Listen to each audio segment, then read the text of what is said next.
So meron siya inihanda isang lugar. Pag naihanda na niya, ako'y babalik. Sabi ng ating Panginoon. At may nagtanong sa akin, Pastor, bakit ang tagal atang maghanda ni Lord ng lugar? Bakit ang tagal niyang bumalik kasi? Ito ay isa sa kanyang mga pangako sa Biblia na inaabangan natin.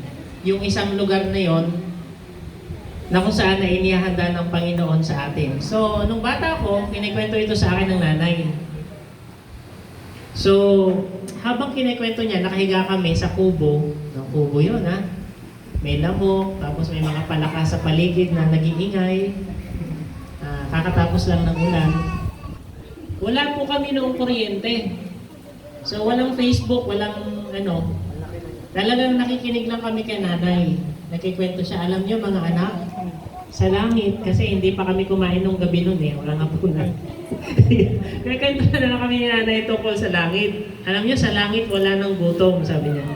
Yung langit ay maganda. Kaya ang naisip ko, yung langit ay something na place na napakaganda talaga. At ang sabi niya, do we receive mansions in heaven? May matatanggap pa tayong mansion sa langit. Okay? Ito na.